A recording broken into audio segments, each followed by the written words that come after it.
Chapter 5. Good debt versus bad debt. Debt is one of the most misunderstood forces in the Filipino financial life. Some Filipinos fear it deeply. They see debt as danger, shame, or failure. Others treat it casually, almost casually enough to normalize it as part of everyday survival. But very few truly understand what debt is, how it works, and why it keeps repeating itself in so many lives. Debt itself is not the enemy. Ignorance is. Debt is a tool, and like all tools, its impact depends entirely on how it is used. In the hands of someone informed and disciplined, debt can build businesses, acquire properties, create assets, and open doors to opportunity. In the hands of someone uninformed or emotionally driven, debt can quietly destroy marriages, families, careers, and futures. This is why debt evokes such strong emotions. Almost every Filipino has a story tied to it. A relative who never escaped utang. A parent who worked endlessly just to pay interest. A marriage strained by hidden loans. A family forced to sell property to settle obligations. These experiences teach fear, but rarely understanding. In Filipino culture, debt is often associated with survival. Utang para sa tuition. Utang para sa hospital, utang para sa pagkaon. Borrowing becomes a response to pressure, not a strategy. Over time, it stops being questioned. It becomes routine. And when debt is routine, its long-term cost becomes invisible. Many people carry a quiet belief. Pagbayad nako sa utang, magsugod ko og tinuod na ipon. The intention is good, the hope is real. But for many, that moment never arrives. One debt replaces another. Interest accumulates faster than payments. Life intervenes, and the cycle continues. This chapter exists to break that cycle, not by preaching avoidance, but by teaching discernment. There's a difference between debt that builds and debt that bleeds. Good debt creates something that outlasts the loan itself. It produces income, appreciation, or long-term value. Bad debt consumes today in exchange for tomorrow's burden.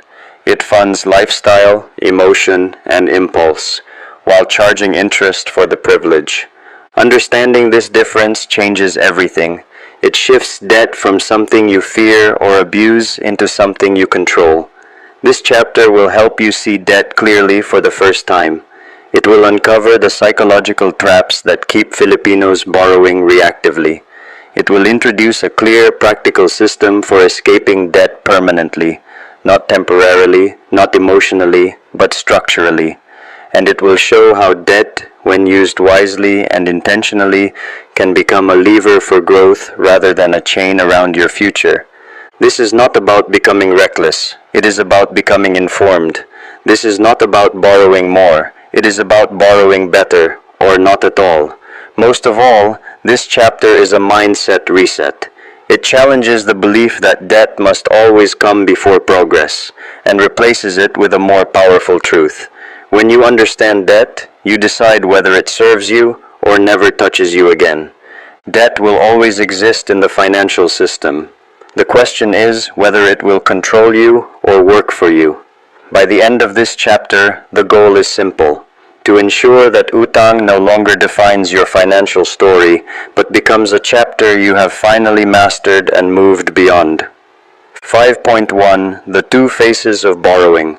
Let me begin with a truth many people never hear clearly. Debt is a tool, nothing more, nothing less. Like a hammer, it has no moral character of its own. In the right hands, it can build a house. In careless hands, it can shatter glass. The outcome depends entirely on the user. This is where many Filipinos go wrong. Debt is often judged emotionally, either feared completely or embraced recklessly, without understanding its function. When debt is not understood, it becomes dangerous. When it is understood, it becomes powerful. Bad debt is borrowing that weakens you over time.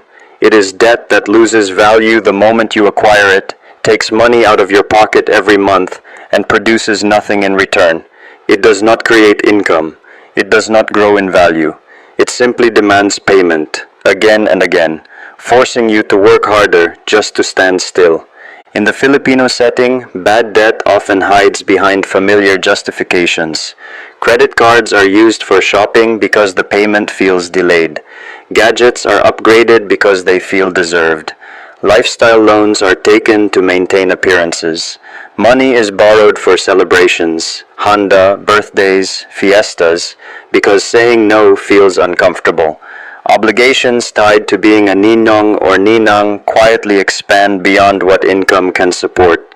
Informal lenders like 5/6 provide quick relief at devastating cost. Car loans are taken not for productivity but for status. Personal loans fund wants disguised as needs. Old debts are paid off by taking new ones, creating a cycle that never truly ends. Bad debt almost always feels good at the beginning. It brings relief, excitement, or approval. But that feeling fades quickly, replaced by pressure, anxiety, and regret. The bill arrives long after the pleasure is gone. This is why bad debt is so destructive. It trades tomorrow's freedom for today's comfort. Good debt, on the other hand, works very differently. It strengthens rather than weakens. Good debt is borrowing that increases your ability to earn, protects your family's future, or creates assets that grow over time. It produces cash flow, appreciates in value, or allows money to work faster than the interest being paid. In the Filipino context, good debt often appears in quieter, less glamorous forms. A loan used to acquire real estate that appreciates over time.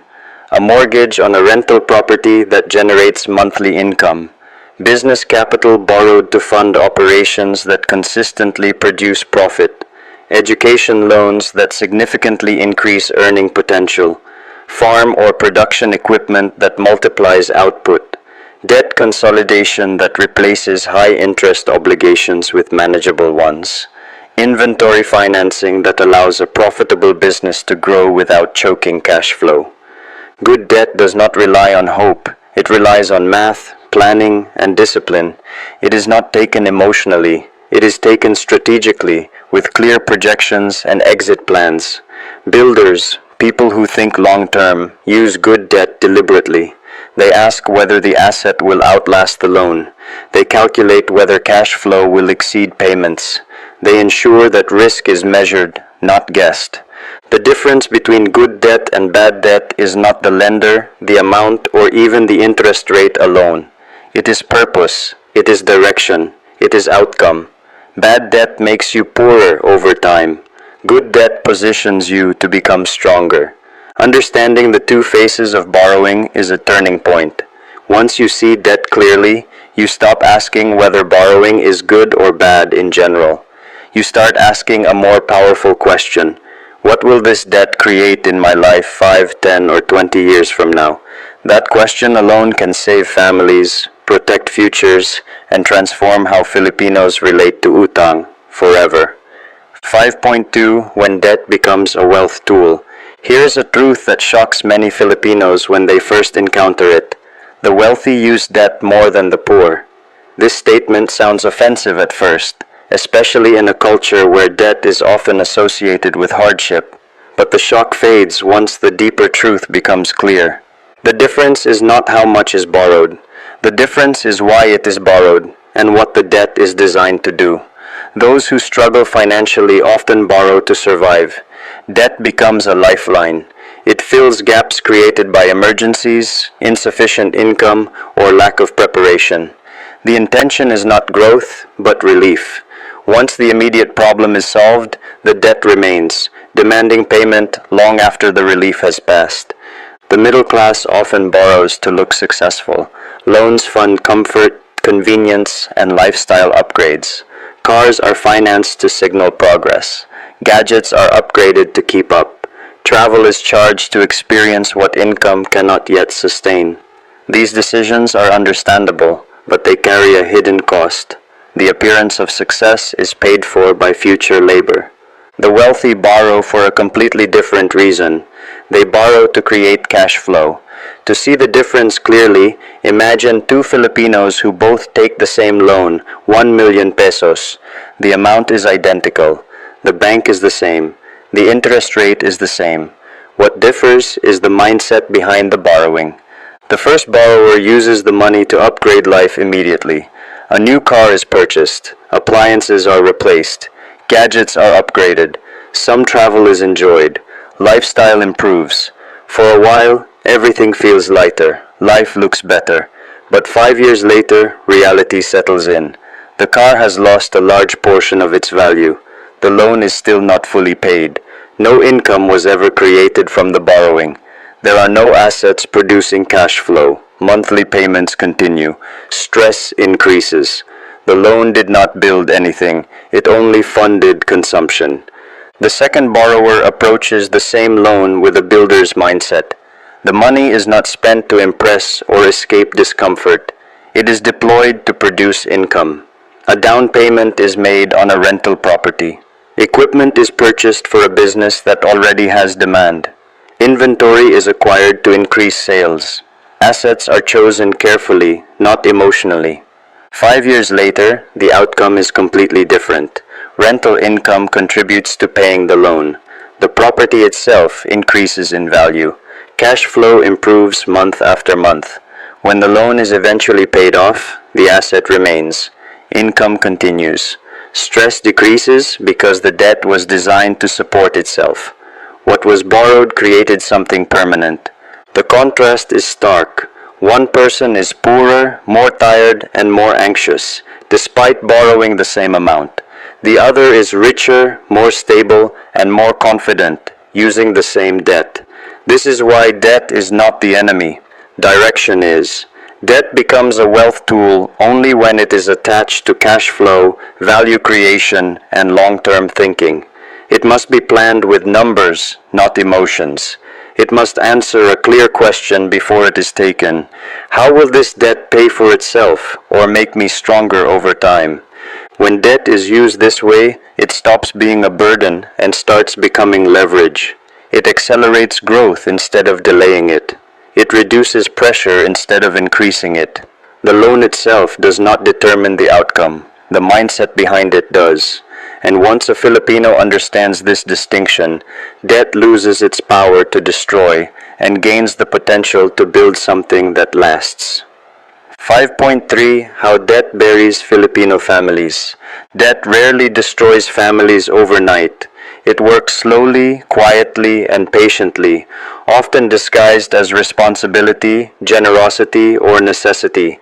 By the time its weight becomes unbearable, it has already reshaped daily life, relationships, and future choices. One of the first ways debt becomes toxic is through the absence of structure. Many families borrow from multiple sources at the same time: banks, credit cards, cooperatives, informal lenders, without a clear system for tracking payments. Due dates overlap, bills arrive unexpectedly, penalties and late fees begin to multiply.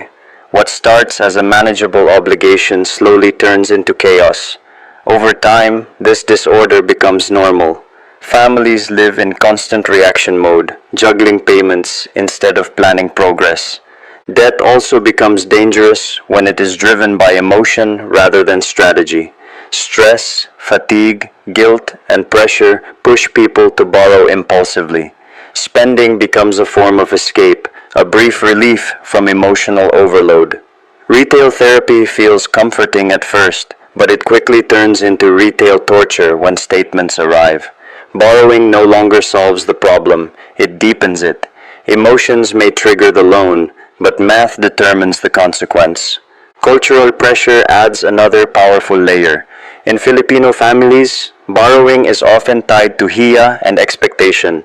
People borrow because it feels shameful not to give, because it is fiesta season, because children are asking, because appearances matter. Kaulaw kung wala tay mahatag, fiesta man good, para ingnon datu. These reasons sound harmless, even loving, but when repeated, they become financial traps. Culture, when left unexamined, turns into obligation without limits. Debt becomes the price of acceptance. Another reason debt buries families is that income cannot keep up with lifestyle.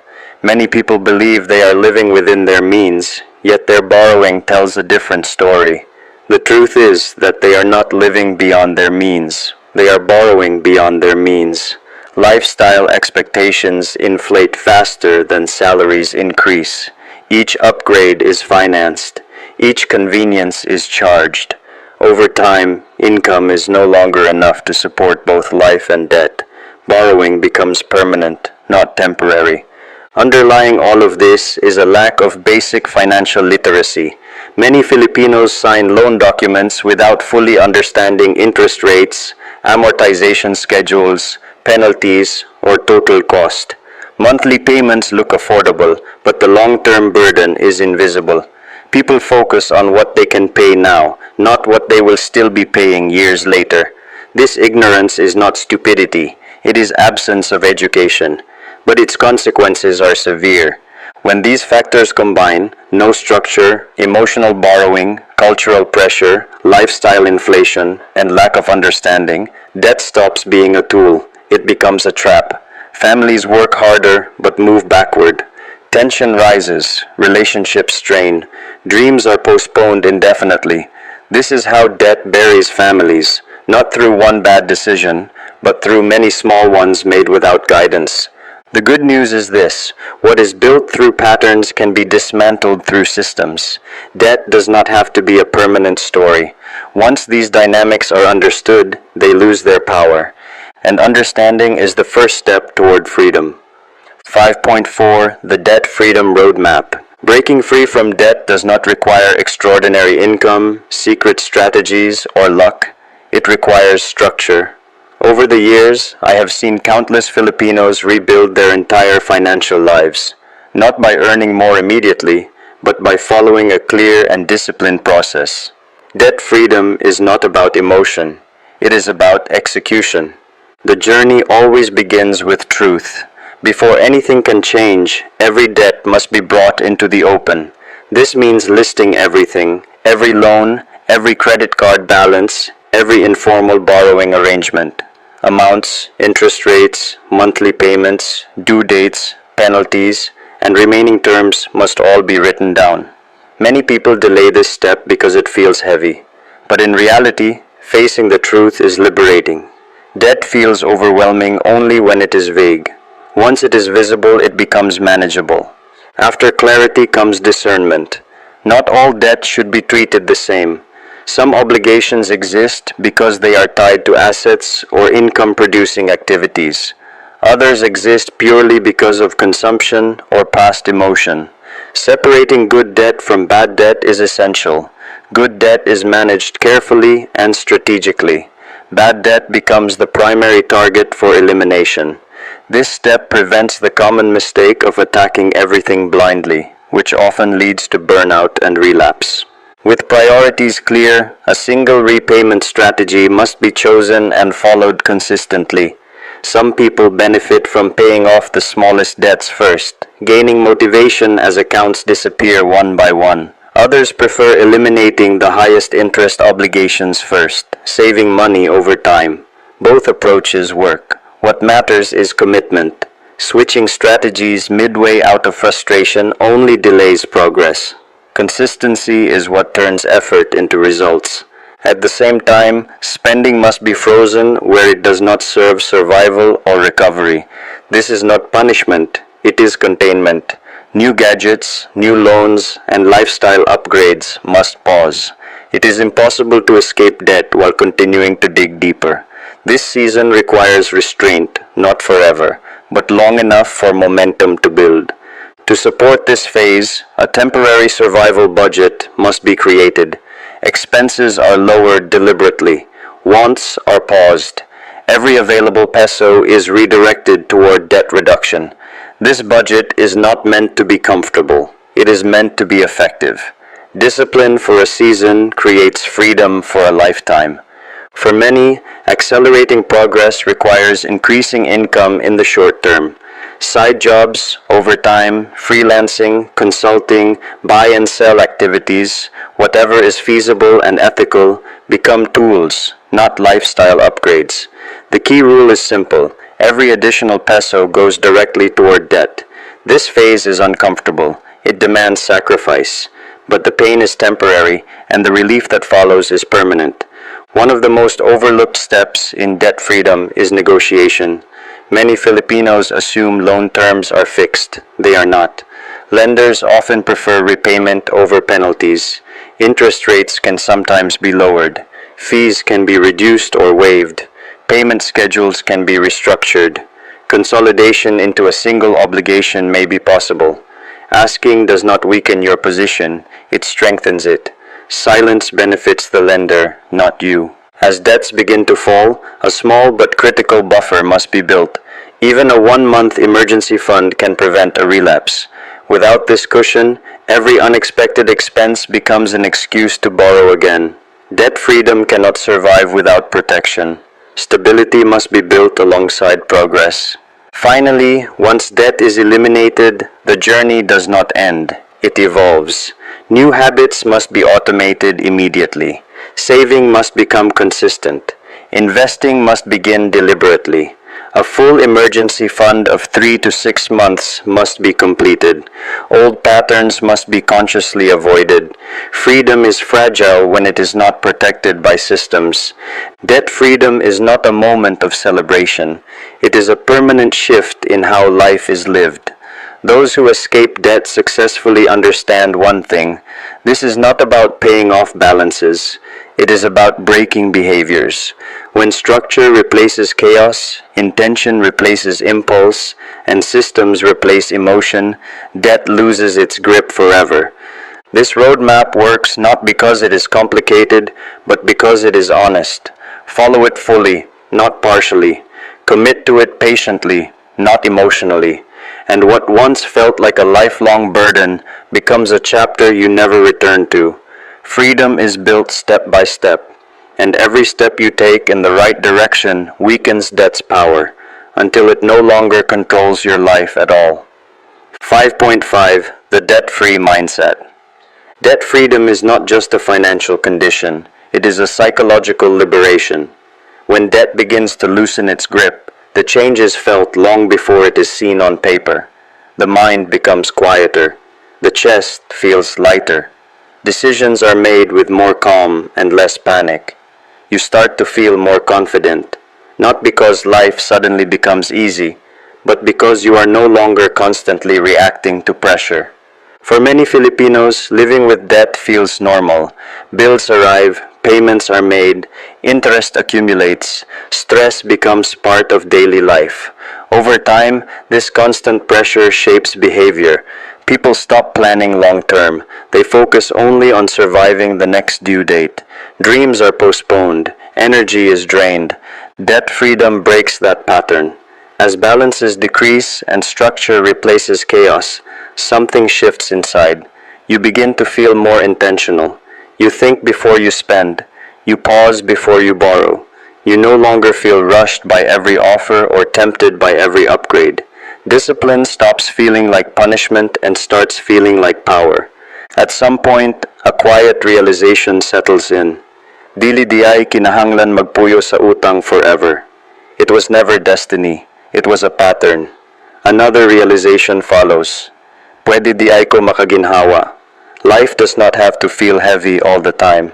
And then, the most powerful one. Pwede di ay ako ang mag-una, dili ang interest. For the first time, your effort works for you, not for lenders, not for penalties, not for compounding debt. This mindset changes how you live. You stop reacting to bills and start acting in alignment with your goals. Money is no longer something you fear opening or avoid checking. It becomes something you direct. You begin to think in terms of purpose instead of pressure. Debt no longer controls you. You control it. Borrowing, if it happens at all, is intentional. It is chosen, not forced. It is aligned with growth, not escape. You understand the cost before you commit. You see the long-term impact before you sign. And most importantly, you know that debt is optional, not inevitable. This is the builder mindset.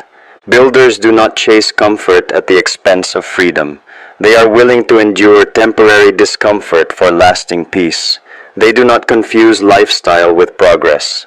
They understand that true success is not measured by what is owned, but by how little stress money creates in daily life. Debt freedom gives you back more than money. It gives you clarity. It gives you confidence. It gives you choice. And once you experience that level of control, returning to old patterns becomes unthinkable. You do not just become debt-free. You become someone who lives with intention, discipline, and long-term vision. That is the real victory, not the absence of debt, but the presence of control. Action steps. Your debt reset. 1. Create your debt inventory today. All debts, all details. Your freedom begins with awareness. 2. Identify your debt type. Good or bad. Keep or eliminate. 3. Choose your payoff strategy. Snowball or avalanche. Commit for 12 months. 4. Freeze lifestyle creep for 90 days. Redirect all extra funds. 5. Write this affirmation daily.